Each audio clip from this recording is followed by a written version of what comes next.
Nothing can separate me from your love so free. Someone told me about your love, how you came from heaven above, how you came. Welcome, welcome, my people, my people, my people. This is a boy, Robert Green. Welcoming again to another episode of Ishden. Over the last couple of weeks, we've been looking at the male-female relationship, not just from a marriage perspective, but just how we are to relate to our sisters, our wives, our aunts, mothers, and how we are to relate to our friends. If it's platonic, make it turn platonic, brethren. Because when you cross certain boundaries, it's really, really difficult to go back across. And as usual, we're not in studio this week. We had the opportunity the last 3 weeks, I think, to meet in person as we looked at these topics. But this week, by myself, with the man to be in isolation. And Napoleon is at Marvelly again in isolation just to see. Welcome, brother. Yeah. Yeah. Yes, circumstances would have had it that we're not in the same space. But nonetheless, you know, we are the same human beings, the same blood. So we're going to spit it like we have always been spitting it. As himself said, boom! Welcome to Ishden. All right, so bro, we are going to be looking at a crucial matter this week. Just kind of segueing from last week, or the last 2 weeks, as we look at the male-female relationship and how we can treat women like Jesus Christ treated them, how we must view them, value them, and validate them, and also elevate them. Those are some of the insights that you shared with us last week. This week, we want to look at the whole domestic violence, domestic abuse, sexual abuse, how sometimes the over-sexualizing of our females will lead to us treating them as if they are only good for sex. And definitely, from what we look at the last couple of weeks, that is not the standpoint to take, and that is not how we should treat our women. So, COVID is upon us, bro. Some of the experts are a bit wary of what's happening within the homes when females are locked in with males who oftentimes are the perpetrators for sexual abuse against them and other variations of abuse. So why do we need to address our men, and is there space to liberate our women in these situations as well? Absolutely. Bobby, we are on this side of the pandemic, but some of the information coming out is very, very disturbing. Yeah. We are hearing, for instance, locally in one of the publications, how there has been an increase in the reporting of sexual type offenses against children. Yeah. That must be a matter of serious concern. Yeah. We're hearing of an increase in sexual domestic violence as well. That has to be a matter of concern. And in some places, we are hearing of an increase in divorce rates as a consequence of people being together in the COVID space. Yeah. So those are issues that must be of concern, and those must be issues that, again, from our point of view, our perspective, we have to give some serious look at, raise some questions, and see if we can give some meaningful answers. Because while it was a period of intensity, what it did, it demonstrated heart, demonstrated conditions, and what would lead, for instance, men to begin to do some of the things that we're hearing to our children. Yeah. We have to answer, why is it that we have a sister coming out to say that she wished her husband was back at work because she cannot manage a sexual pressure? Yeah. It's issues of those, and this is because of what we as men have been doing and what we as men have created, and what we need to do in resolving some of these issues going forward if we can properly identify the root cause and deal with them. Yeah. I'm looking at a report here, bro, for March and April. And it says that over 700 new victims, so new cases, persons who have never reported abuse prior to those time. Yes. 45 cases, children under 11 years. 114 cases, children under 14 to 17 years. Yes. And 186 cases over 18. So Yes. those are persons who are adults. So they wouldn't factor into the child abuse aspect of it. Right. But it's not just females, because it goes further to break it down that 291 cases are female victims and 88 cases are male victims. Yes. And this is during the whole lockdown period. Yeah, so, you know, it is definitely something that as men we have to look forward to, because in most of these cases, well, based on our law, in all these cases, men are the perpetrators. Right? Because a female can't sexually abuse a woman in Jamaica, or a man in Jamaica. So these cases are men. What men have been doing as perpetrators of sexual violence in the homes in this period. Yeah. And how do we get to the causation factor? Why are the havens that, you know, children and women should feel safe? Why are these places filled with predators? Yeah. And we speak in general, because we're not saying every yard cancer. No, we're not saying that at all by any stretch of the imagination. And we want to affirm those fathers, those stepfathers, those caregivers who have respected wife, who have respected children, who have respected mothers, and have not crossed the boundaries in any inappropriate way. And we want to say that those remain the majority in terms of how the relationships are supposed to be in the home setting. So we want to commend those men, we want to congratulate those men, and we want those men stand out as a kind of example that we need in a country that is bleeding in so many different ways. Having said that, we recognize, though, that there are men who have treated women wickedly, inappropriately. There's no other way to say it, and with coming out of evil hearts. So there may be different reasons why these may be so, and that's where we want to head in terms of what is it that caused some of our brothers to have gone to sexual activity with children, whatever form it has taken, that has caused some of our brothers to have carnal knowledge of our children, and have caused some of our brothers to seek sexual advantage over our women and young women. It must be an issue that we have to deal with frontally and just see it for what it is. A part of it, obviously, is a culture that says women are sex objects, even if let me say, females are sex objects, even if they are little children. It's a wicked part of our culture. And that is perhaps where we need to start the conversation, where our culture says, first and foremost, our women, our females are sex objects. That's where we have to start. Yeah. And, you know, it comes back again, because we always start from Genesis 1, Genesis 2. And a lot of the issues, well, all the issues, I don't know what new is. I'm not a Bible basher, right? So I'm not another person who wanted the Bible and cloth over your head. But the reality is that when we look at the relationship between males and females, where they have gone wrong is where they have deviated from Genesis 1 and 2 and the equality factor, how we are supposed to treat a woman and elevate a woman. And I make no apology for that. You know, in a world where the Bible is frowned upon and religion is seen as some kind of shackle, which sometimes it does come across as that. And religion, in certain instances, have sometimes perpetuated this. Two of the main driving forces in society is religion and music.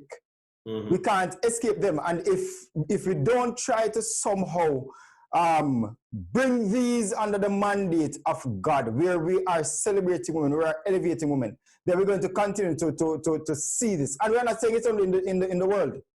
We have had cases in the recent past of pastors being perpetrators against females.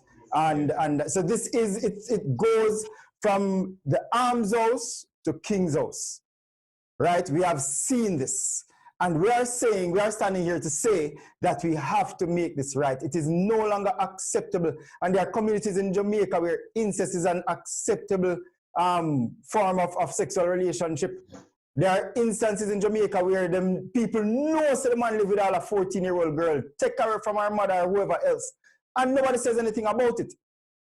So we have a culture that's feeding this sore, feeding this elephant, and it really hurts me sometimes when I read international paper and them call this, they use this to broad brush Jamaica.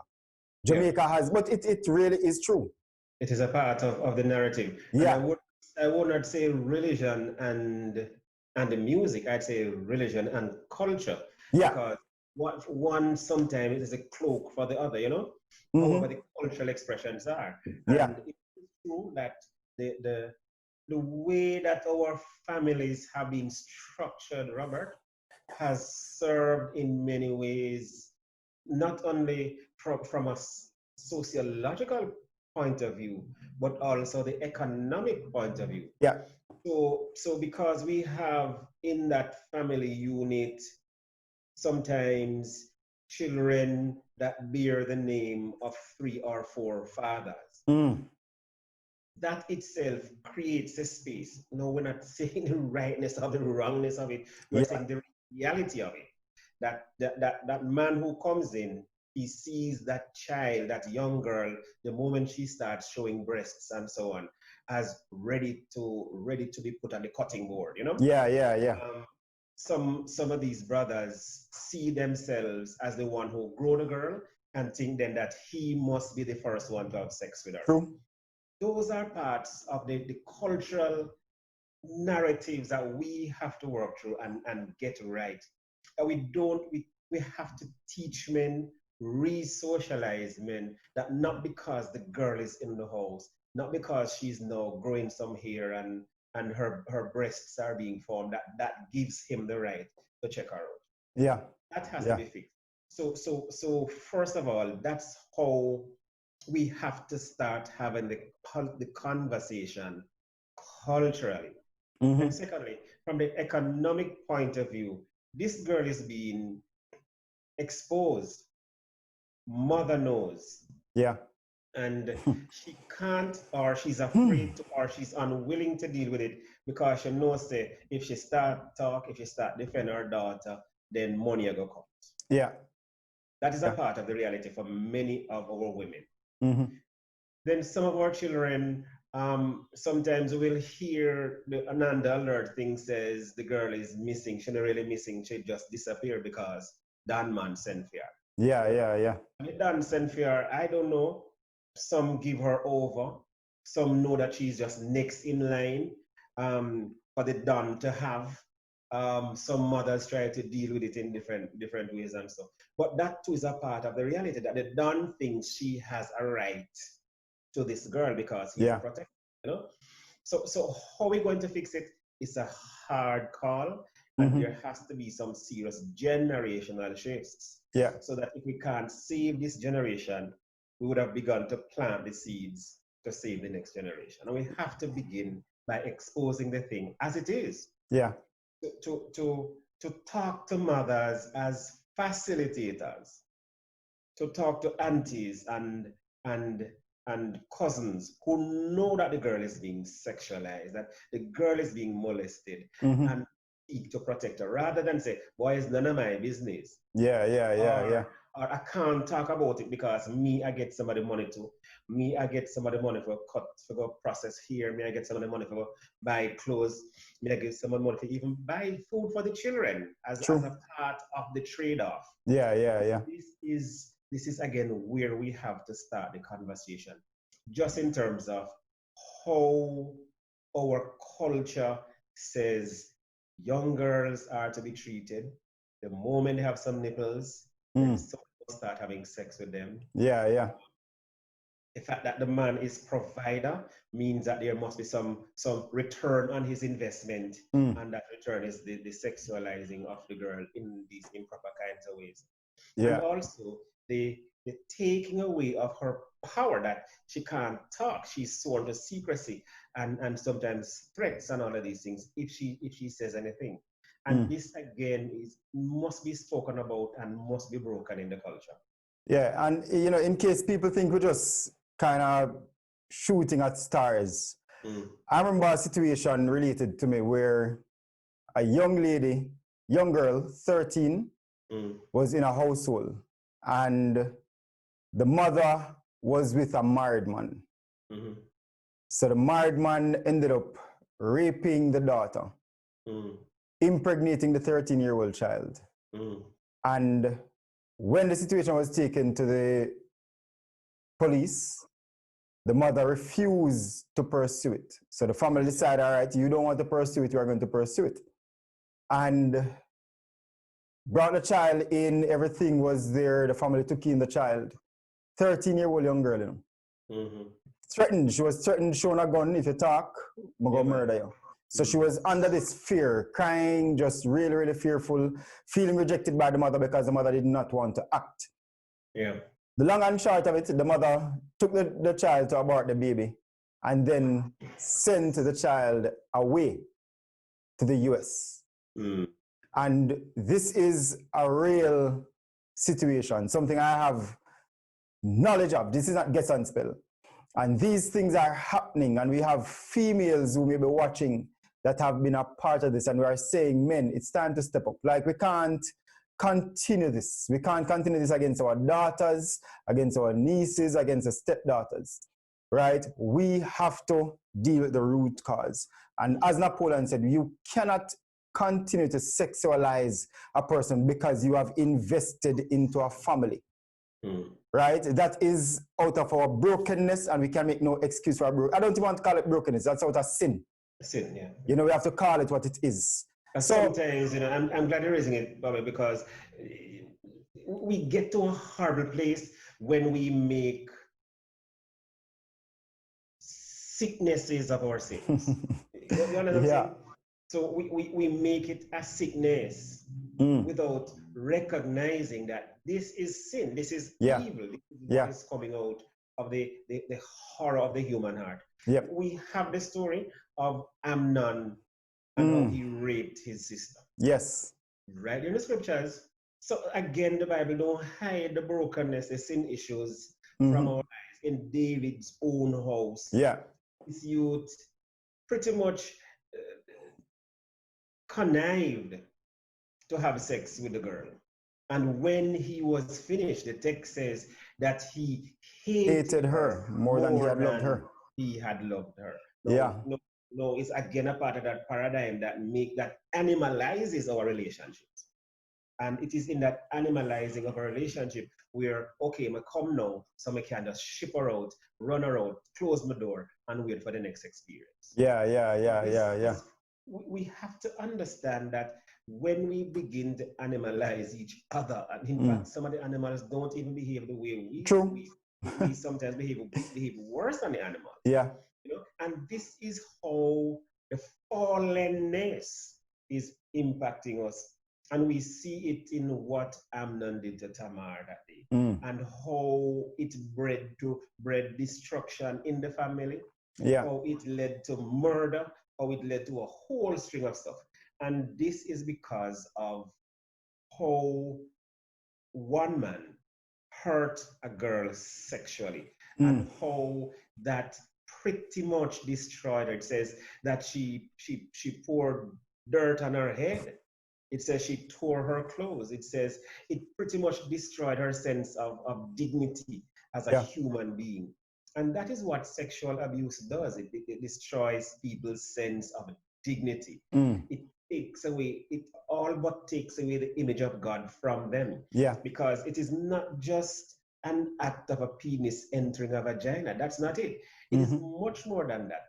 It is an exercise of power that that takes away so much from an individual, that leaves that person powerless, that leaves that person injured, that leaves that person diminished, that in effect takes away that person's sense of dignity as an individual human being. Mm. This is what it does. And when the culture does not understand what sexual abuse does, what rape does, it is going to continue, and people are going to put all kinds of band-aid over it and allow not only the destruction of the individual, but the destruction of the society by allowing it to continue.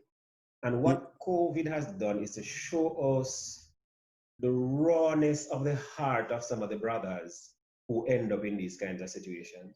Yeah, and there is the flip side where, though they are reporting cases, the Women Inc. is saying that they have not had certain cases reported that requires rescue, that there has been a dwindling of the call. But I believe that this is not something they are celebrating. This is something that they are saying we must exercise caution.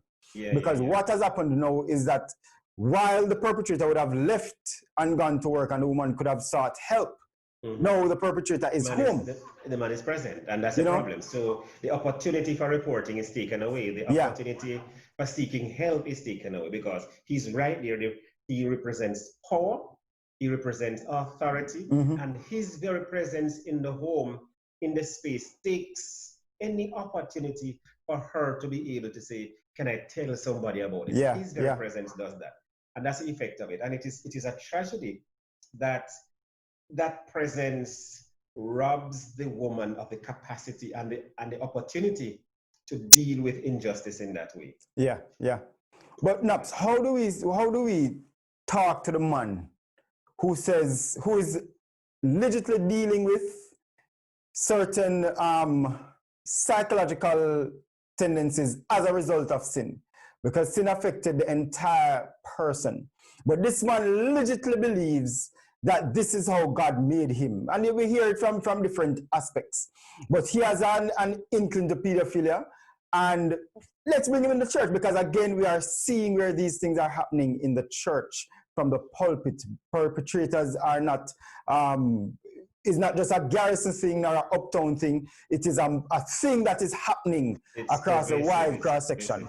How do we address that, man? Where do we begin to tell the person, boy, brother, you need to seek help? Or we go say, yo, the boy if he dead. How do we as kingdom men approach this thing when it is rising or raising its ugly head in a male? Maybe somebody we know. And this is the first place we're doing it, and that's important. Yeah. Opening it out and saying, brothers, we're doing this. So we're putting it out there. It's happening. First of all. So the exposure of it is what is necessary in the first place. Yeah. And secondly, I want to suggest that we have to look at the cultural myths about sex and sexuality. Yeah. Hardness at the island at the back. Is that so? I hope a man tell I guess my gross. I hope a man tell me say I'll go kill me. I'll go mad me. Is there such a thing? You know what I mean? Sex with a little girl will cure you of certain STIs. Yeah. Is that so? Our old notions of aphrodisia, okra, conk and cocaine and all of these things. And we build those things into our thinking, and we wrap up our identity in our sexual prowess. Yeah. And we think that the more girl we can have in a bungle defines us more than anything else in the culture. So we have to begin first by having the conversation, then look at the things that drive it, and certainly how we understand ourselves in the culture drives it. Then thirdly, the thing that drives it is patriarchy, and we have built patriarchy in our understanding of ourselves. And that too is something that needs to be worked out, worked on, how we have lessened our women because we have a patriarchal frame Yeah. rather than this egalitarian frame in terms of how we understand our relationships. Mm-hmm. Then fourthly, slavery. Before you move on, break it down Yeah, for the yeah, yeah. people. Mm. So the egalitarian versus the patriarchal. Yeah. In other words, male-dominated Yeah. patriarchy over an understanding that men and women are equal, Genesis 1 and 2. Yeah. It is the curse that has largely given us patriarchy. True. He shall rule over you. That is what comes out of the curse. The intent of Genesis 1 and 2 is to establish equality. And this is what we. Then the fourth point I want to make, Bobby, is that slavery has done us in. Because we have had slave farms. Yeah. Slave sex farms, where this little space here does exist for the production of more slaves. And that has hurt us as a people, where we have only seen that kind of domination created by a culture coming out of slavery that makes sex looks like that. Mm-hmm. That is something that is a conversation we must also have, dominated by this notion again of control, of economic viability and all of that. Yeah. It has not left us, and it has remained one of those things that inform the transactional nature of sexual relationships. Yeah. And where a man is thinking that I am to benefit sexually because I have invested. Yeah, but how do we answer, as having this conversation with a friend of mine, against the whole George Floyd situation and the Black Lives Matter rallies and stuff like that? Yeah. And Morgan Freeman, I mean, the interview was like just, they got snippets from the interview and put it out. And Morgan Freeman was making a point against that, saying that we now have to divorce ourselves from that way of thinking, not accepting it, but just saying, listen, let's not talk about it. So the more we talk about it, the more it becomes an issue. But I am with you, but Freeman is saying we all have a choice, black, white, purple, pink. But I am with you in that Jamaica is not far removed from slavery. You know, people make it seem like slavery was something done in the 1400s happening in Jamaica, right? The emancipation is not some 400-year thing that happened. You get me? So we are trying to deny something that happened in our recent past as a country, but yet still we are seeing the symptoms of these abuses and these atrocities. When you take the man and him become the village ram, which is a thing that we still perpetuate and still talk about. He become the village ram. So you put one man or two men in a confined space with 10, 15 slave women, and they are supposed to go around and service these women, impregnate them like you breed cattle, and then those children are sold. And this is a reality, people, right? We can't move away from the fact that some of the behaviors we are seeing in our men is as a result of atrocities meted out against us. And we still see the one man, Napoleon, you can talk about it probably more than most, but I know a man who had about, I think, 30 plus picnic. What was his job? Him drive trailer. So every time, and he started in Jamaica and he went to the States, and did the exact same thing. Because it's this thing of just going around and breeding people. You know, take responsibility for the picking them. Well, he ended up being a rich drug dealer, so he started out in picking them still. But the reality is that this thing, you can see the pre-emancipation activities, and now we are living in the post-emancipation age, and we are still seeing this happening. But who needs to address this? The church or government, Napoleon?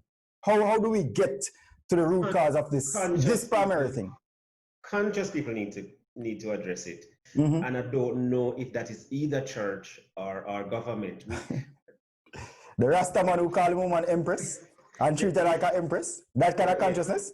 Yeah, but well, and that has another set of issues. But the point though is that we cannot, or perhaps let me say it another way, it's too early to tell the actual effects and consequences of slavery upon the black man. Yeah. It's still too early to tell. Yeah. Because that emancipation has not yet come in terms of our frame of reference for relationships. Yeah. It's still informed significantly by slavery. And for those who want to say to us, forget about what happened in those 300 and odd years of slavery, are missing something fundamental, because if we forget 400 years of our existence as a people, how are we going to learn the lessons from it? Yeah. How are we going to see what went wrong? How are we going to fix those things that have become normative because of that period? Mm-hmm. So we must not forget it. The Jews have said this: we will not forget. Yeah. Set in their frame of reference. Not that we're going to remember it in a bitter way, in a resentful way, in a way that makes us hostile and angry against and resentful against others. That's not it. But from it, we must say to ourselves, we will not forget, in the sense that there are lessons to be learned. There are things that have led us into it that we must protect ourselves from, or must safeguard the future generation from ending up in similar situations. Yeah. It's perpetuating. That's why there's still that thinking by some of our black brothers and sisters that they remain stud, that they remain this thing that is destructive to who we are, that does not represent us at our best, and which alienates men and women in relationships. Mm-hmm. These are just some of the relationships, some of the issues we have to face as we continue with it. Who is responsible?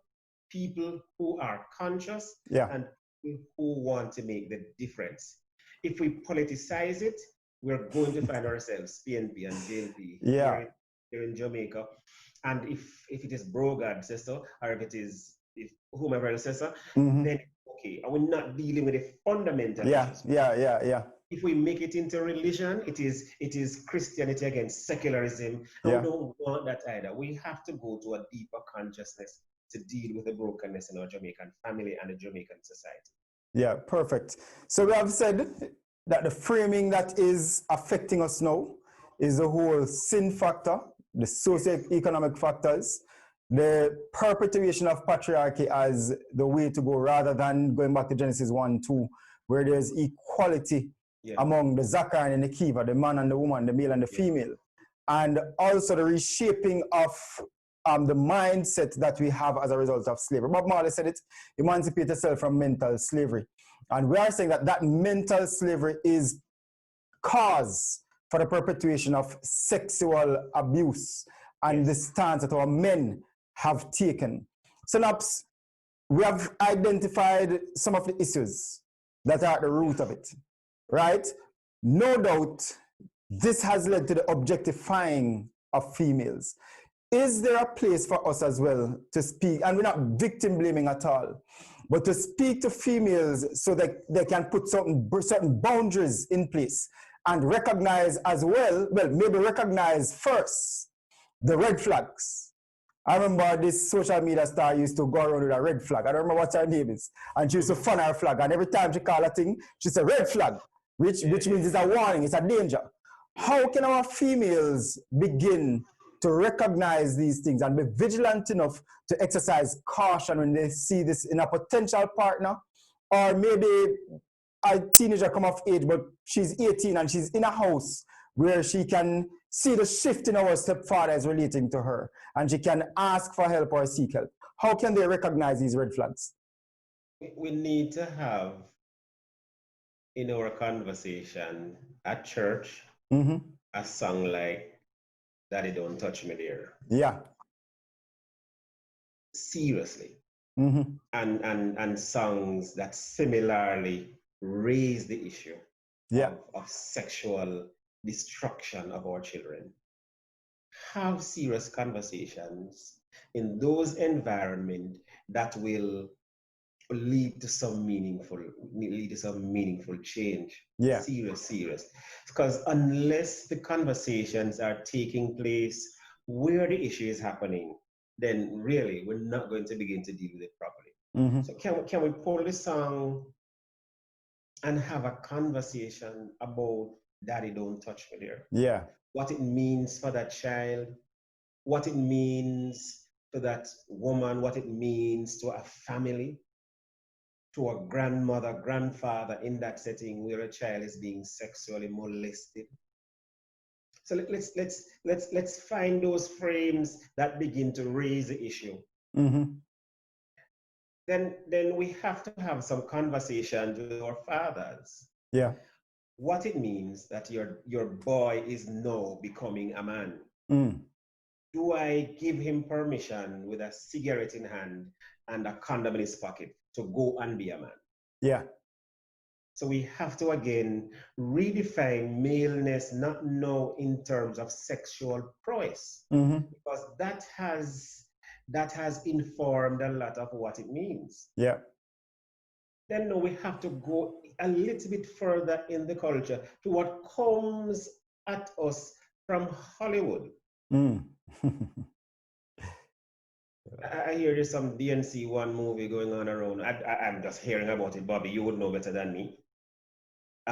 It's pretty much porn being accepted as normative. I'm understanding it, if I'm correct on it, and how we are lowering the bar in terms of what that sacred space should really about. Yeah. And Yeah. are we going to lift the bar about and in respect to sex and sexuality rather than always pandering to the lowest common denominator that we can? Are we going to really go back to the place of celebrating sex and sexuality as sacred? Mm-hmm. It's a sacred space. And this is why we don't conform to certain sexual expressions, because we understand the sacredness of sexuality. Yeah. Yeah. Are we going to help to redefine it in a way that pulls it back to where God had intended it in the first place, in the conversation? There are some things that we have allowed. There are some Mm-hmm. things that we have become silent on. But I think that we need to move away from that silence now to a reaffirmation of what God had intended in the sexual contact, as Yeah. described in Genesis 2 in particular. So those things have to be changed. Are we going to teach an education about who we are in the way that God has set it out? Or are we going to say anything goes? There are people around who are now getting sick, who have gotten sexually involved with animals. Yeah. Where do we draw the line? There are persons who have been having sexual activity with dead people. Mm-hmm. Where do we draw the line? If a man says that's my wiring, is that enough of a basis on which to permit him to do what he wants to do? So I am arguing that if we're going to fix this issue as well, we have to re-establish what it means when we recognize sex, when we recognize sexuality, and what we believe God intended in the first place in terms of our sex and sexuality. Yeah. I think that these are just some of the things we have to confront. Some of it is going to be difficult, some of it is going to be painful, but we have to have the conversation and help people to go back to Genesis 1 and 2. Yeah. Definitely. And we're going to keep like drive a nail in a people's head. Genesis 1 and 2.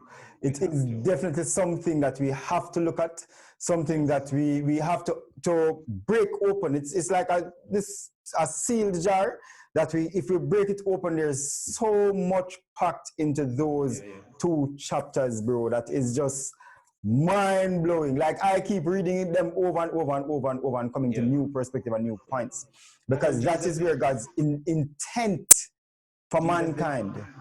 Jesus did the very thing. Jesus says it was not so in the beginning. Those very two chapters. It was not so. And listen to what Jesus says. Jesus then says, if you look at a woman and you desire her in your heart, you have already committed adultery. Yes, sir. What did Jesus do? Jesus lifted the bar in a very, very significant way. Yeah, man, that tell people So your sexual violation of her is not putting your penis in her vagina.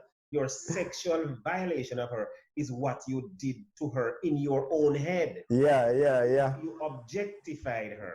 You violated her by thinking of her in an inappropriate way.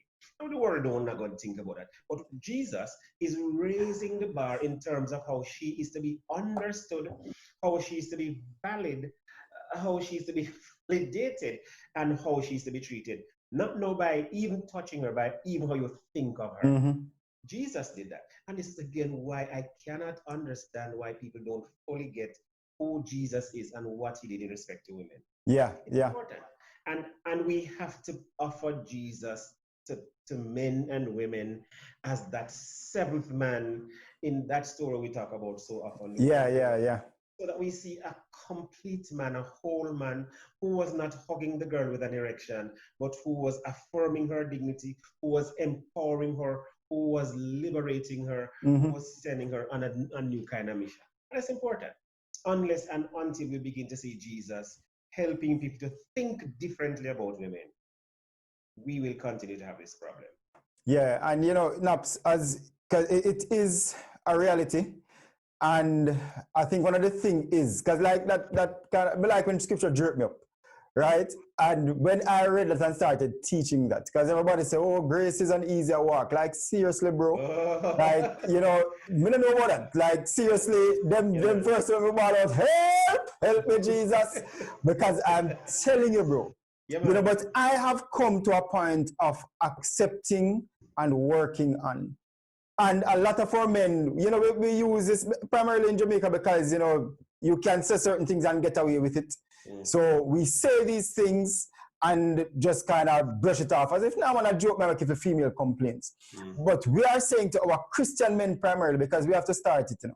That we have to, it's difficult. But now I go sit down here and tell us, boy, I don't struggle sometimes in objectifying women or passing certain snide remarks that's ungodly. But we have to live up to the bar. We have to start to push towards the bar. Amen. You know, and the bar says that you have to look at a woman and deal with what you are doing in your mind. Yeah. Before you act. We have to start to work out these things in our minds. Yes. Right? And you're saying something? Go ahead. There are females who are literally afraid to be alone in a space with any man because of things that they have gone through. I've heard, I remember having interest in a particular young lady. And like beautiful young lady, like divine. When I saw this girl, boy, I didn't even want to approach her, bro. Come I said, no, so that girl is way out of my league. Like, you know, the good body kind of girl, the pretty girl. She was bright. She was in pursuit of education. And I said, yo. And then I found out the girl liked me. And I said, Jono. And as I started talking to her, like I was mature at the time. I can't just hold up my hand and say I was an idiot. Right? I was mature enough to handle her pain. And the moment she started to tell me about the abuse that she had gone through, bro, I just say, you know, let me just deal with this thing on a friendship level because I just think I can pursue a relationship. And I just killed right back and became the friend counselor.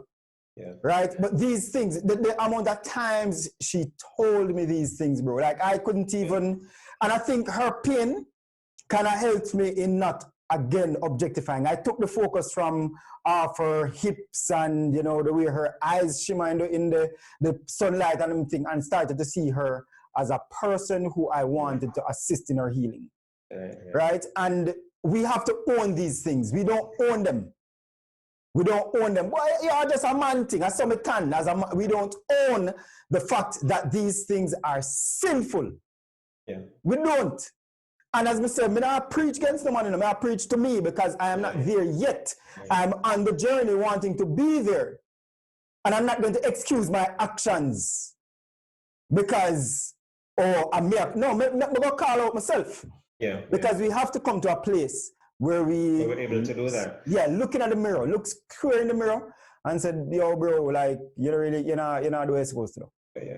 Well, two things. One, there's so many beautiful women who have said my beauty is a curse. Yeah. And I don't know, Bobby, if you know how damaged some of our women are simply because they're beautiful, Yeah. Yeah. because they become the center of only sexual attention. Mm-hmm.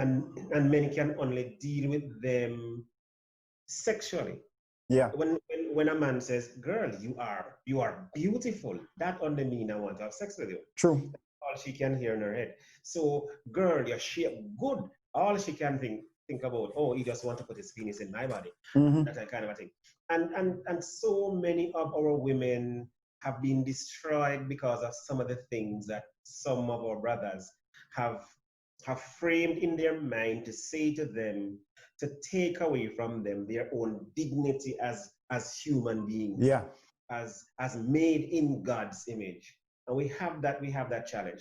So Paul teaching Timothy, pastor of the church, to treat the older women as mothers and to Yeah. look at the younger women as sisters. And then he adds this, with absolute purity. Yeah. Yeah.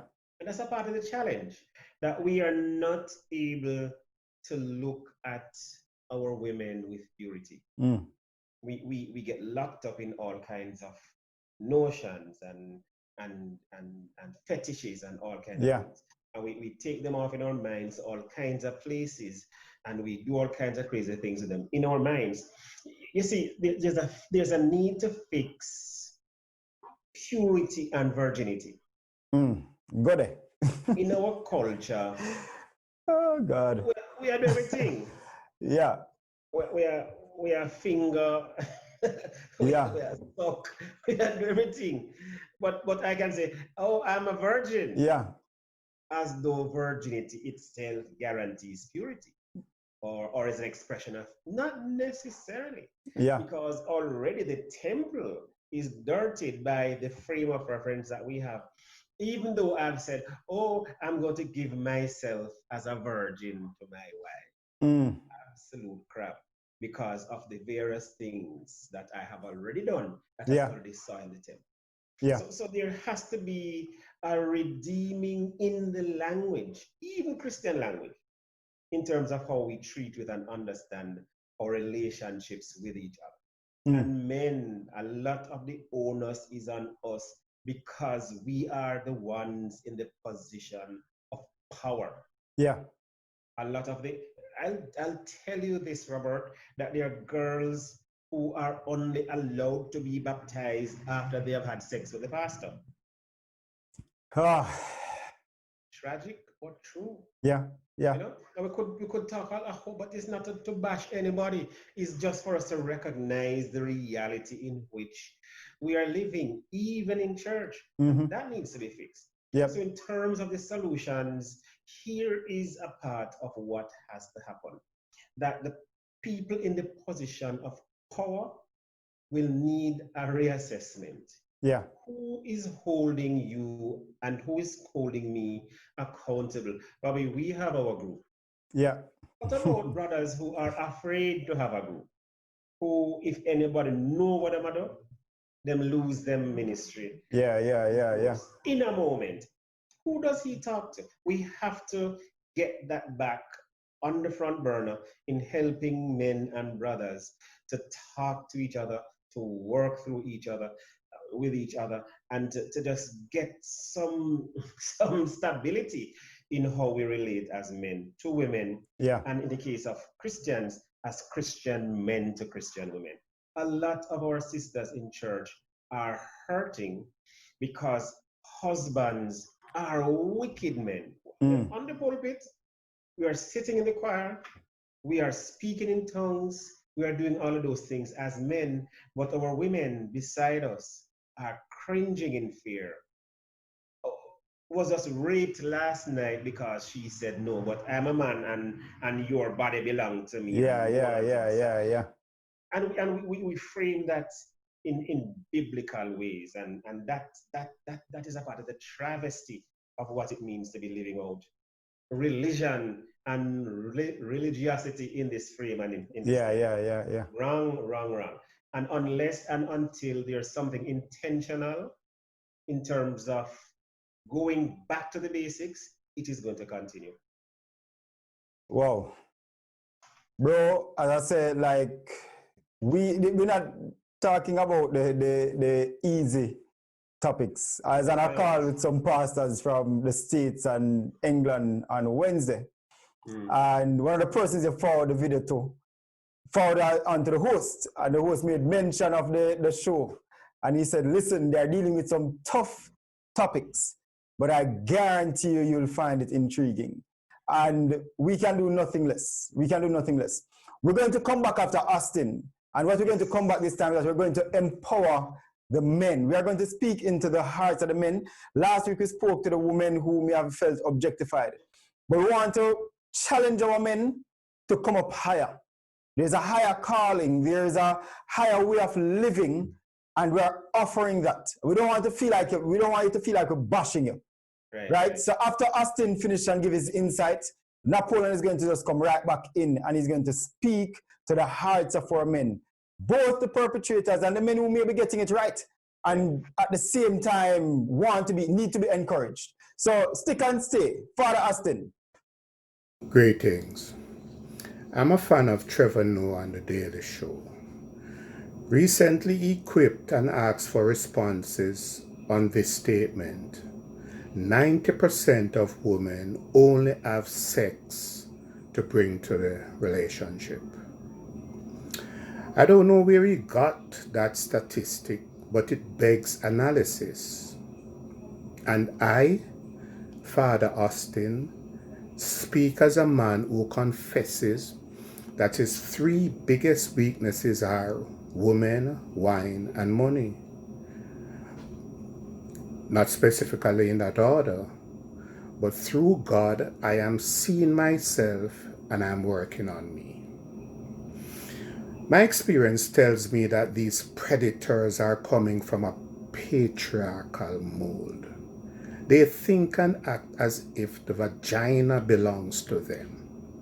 God, incidentally, thanks Joan Richards, just as I am putting my thoughts together on this subject, the news headlines on TVJ says, woman shot dead after refusing sexual demands from her killer. It's sad. It's very sad. And these men, trust me, they know that what they are doing is wrong. They hide and deny their transgressions, rape, and incest. I knew I was doing wrong when I was being the village cock. The scallywaggedness is so much so that there are men of the cloth, used loosely, who use 1 Corinthians 7 to give them license to have their way with the woman's vagina, anywhere and anytime. Today I listened again to Ziggy Marley's song, Love Is My Religion. I'm not saying necessarily that I agree with all he says in the song, but if we look to the two greatest commandments that Jesus gave, 1 Corinthians 13, John 3:16, then we will see that change can only come through love. And love is a verb, a doing word. I know of a particular incident where a deacon was beating his wife constantly. She reported it to the deacon board. And you know what they told her? That she should go back and try and work out her marriage because God doesn't agree with divorce. What the frolicking nonsense? The very church who should be protecting the woman is misusing scripture to maintain a sense of normality. Fire! Yeah, me a burn it out. How can one go to a hospital and instead of getting oxygen, they are given carbon monoxide? How can you love your woman and force her to have sex, beat her up because she doesn't want to have sex. Verbally abuse her because she's not in a mental nor physical state to have sex.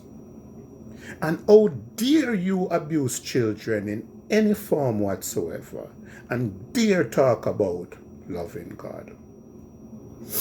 Oxymoronically, I like the term animalizing our relationships. Think about it. Men who are incarcerated and don't have the woman who they have sexualized, do you know who they turn to ejaculate their power? Allow me to create a little discomfort. Although slavery has contributed to this perpetration, my coinage, with the black man, we find the same thing happening throughout all races. And as my granny used to say, don't make ghosts fool you. There are women who are abusing men for sex and other reasons. And the cougar who preys on young boys. I'm in full 100 agreement that we have to reculturize and re-socialize our people.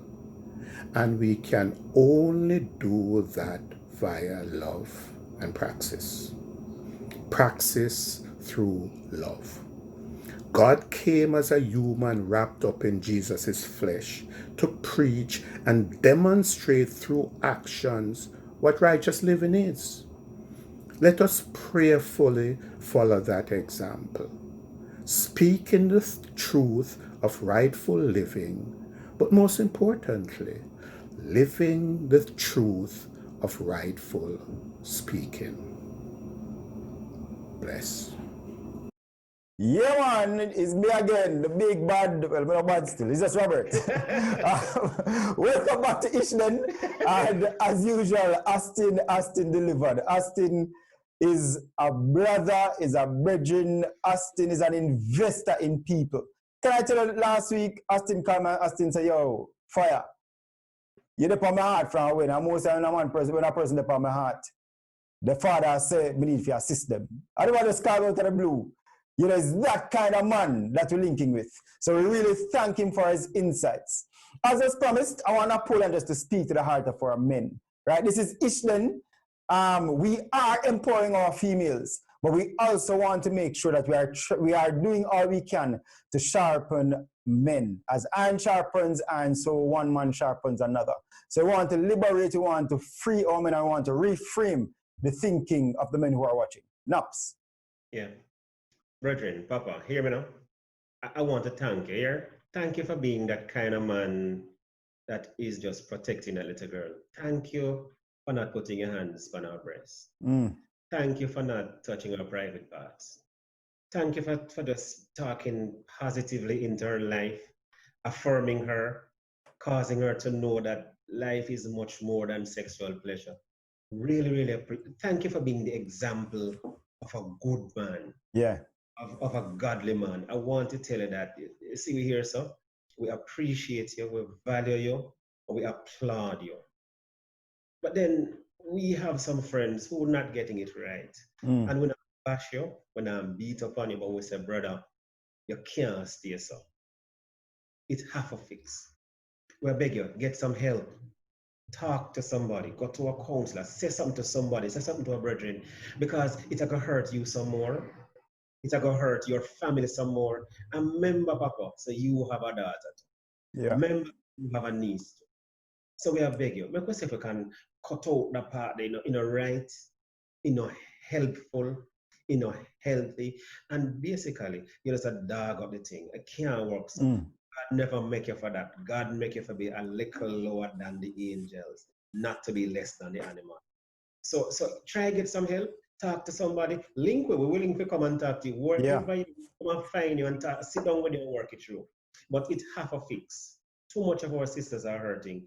Too much of our youth, our boys are learning wrong things because of what you are doing. Because if we can step it up now. Again, this is not about bashing. It's not about beating up on you. It's about helping all of us to get it right and to honor God and live from Genesis 1 and 2. Make what we together. We can. Yeah, man. Big man thing. Thanks, bro. And as you mentioned, I just want to let our brothers out there who may be struggling know that you can reach out to us at Yahweh Height on Instagram. And I'm going to give my number. I've never done it before, but 876-370-6638. You can shoot me a WhatsApp, and I will ensure that we find help if we can't help. Right? We will begin the conversation with you, and we are committed to helping you. We are really and truly committing ourselves to helping you. So that's 876-370-6638. 876-370-6638. Or you can jump over to at Yahweh Height and shoot me a DM, and then I will ensure that we don't turn you away, but that we help to dignify you. We help to bring the image of God to the forefront of your operations. Remind us what ish then is. It come up all the time. Yes, people like, and you know, it is humorous sometimes to hear the treatment of this word, right? People I've heard so many different definitions, right? But ish is a Hebrew word for man, and den is where the lion lives. So you can call it man cave, but because we're creative like that, we have reframed it to the ish then. So you can call it man cave if you want, right? But this is just a program to have put out there. The place where the lion roars from. Yes, sir. Yes, sir. Right? And we are saying, we're going to talk about whether you have man or your yard, or you run the yard or you run on the yard at some point. But we are just trying to empower our men. Yeah. And, you know, thanks, bro, for the conversation. I know, we have been getting the testimonials. So I know that somebody will be blessed by this. Right? And females, feel free to chime in. This is not just a man program. We want to hear from you too. Right? So feel free to chime in. So until next time, this is a boy, Robert Green, saying goodbye on behalf of Napoleon, my brother. Father Austin, big up yourself. Boom! See you next week.